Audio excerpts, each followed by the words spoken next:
தந்தை, மகன், தூய ஆவியினுடைய அருளும் ஆசீரும் உங்கள் ஒவ்வொருவரோடும் நிறைவாக இருப்பதாக. நாங்கள் எல்லோருமே புதியதொரு நாளுக்குள் புகுந்திருக்கிறோம். இன்றைய இந்த நாள் எங்கள் ஒருவருக்கும் பணிவிடை புரியும் நாளாக அமையவும், பணிவிடையின் மூலம் மகிழ்ச்சி அடையும் நாளாக இருக்கவும் இன்றைய இந்த நாள் உங்களுக்கு ஆண்டவர் தருகின்ற நன்னாளாக இருக்கட்டும். இன்றைய இந்த நாளிலே ஆண்டவராகிய கிறிஸ்து எங்களுக்கு சொல்லுகின்ற வார்த்தைகள், அன்று சீடர்களின் பாதங்களை கழுவிய பின் சொன்ன வார்த்தைகள், பணியாளர் தலைவரை விட பெரியவர் அல்ல. பணியாளர் தலைவரை விட பெரியவர் அல்ல.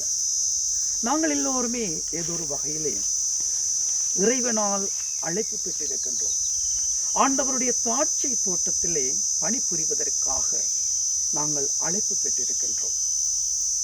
ஆகவே நாங்கள் எங்களுடைய வாழ்க்கையிலே எந்தெந்த பணிகளில் நாங்கள் ஈடுபட்டிருந்தாலும் அது எங்களுடைய பணிகள் அல்ல, மாறாக ஆண்டவருடைய பணியிலே இணைந்து செயற்படுகின்ற பணியாளர்களாக நாங்கள் இருக்கின்றோம்.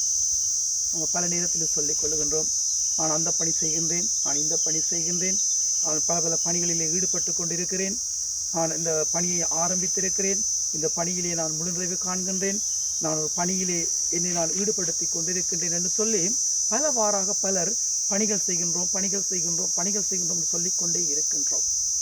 ஆனால் 12 அப்போஸ்தலர்களை கொண்டு இயேசுவால் உருவாக்கப்பட்ட திருச்சபையில் இருந்து ஆண்டவராகிய கிறிஸ்து தன்னுடைய பணி பொறுப்புகளை எங்களுக்கு கொடுத்திருக்கிறார். அந்த பணி பொறுப்புகளிலே நாங்கள் நம்பிக்கை நிறைந்தவர்களாக, அன்பு நிறைந்தவர்களாக, சேவை மனப்பான்மை நிறைந்த உள்ளங்களாக நாங்கள் பணியிலே ஈடுபட வேண்டும் என்பதே ஆண்டவருடைய விருப்பமாக இருக்கின்றது. எங்களுக்கு ஒரே ஒரு பணி மட்டும்தான் இருக்கிறது. அந்த பணிதான் கிறிஸ்துவின் பணி. அந்த கிறிஸ்துவனுடைய பணியில் தான் நாங்கள் இணைந்தவர்களாக, பங்காளிகளாக, பங்கு கொண்டவர்களாக அவருடைய பணியை எடுத்து கொடுத்தவருடைய பணியிலே நாங்கள் முழு நிறைவு கண்டவர்களாக இருக்கின்றோம். ஆகவே நாங்கள் ஒவ்வொருவரும் ஆண்டவன் இயேசுவினுடைய பணியாளர்கள் என்ற மனநிலையோடு எங்களுக்கு தரப்படுகின்ற பொறுப்புகளையும் கடமைகளையும் சேவைகளையும் எங்களுக்கு ஒப்படைக்கின்ற பணி பொறுப்புகளையும் நல்ல மனநிறைவோடு செய்து ஆண்டவருக்குரிய நல்ல பணியாளர்களாக நாங்கள் உருமாற்றம் பெற்று எங்கள் தலைவராகிய இயேசுவிற்கு நாங்கள் எங்களுடைய பணிவின் உள்ளத்தோடு, பணிவான வாழ்க்கையோடு, ஒருவருக்கொருவர் பணிவை வெளிப்படுத்தி பணிவான தாழ்மையான வாழ்க்கையோடு எங்களுடைய பணிகளையும், எங்களுடைய சேவைகளையும், எங்களுடைய பொறுப்புகளையும், எங்களுடைய கடமைகளையும் நாங்கள் செய்ய ஆண்டவர் அருள் தர வரம் வேண்டி இந்த நாளுக்குள் காலடி பதிப்போம்.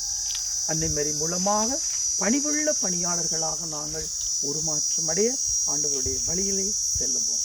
எல்லாம் வல்ல இறைவன், தந்தை, மகன், தூய ஆவிகள் அனைவரையும் விரைவாக ஆசீர்வதிப்பாராக.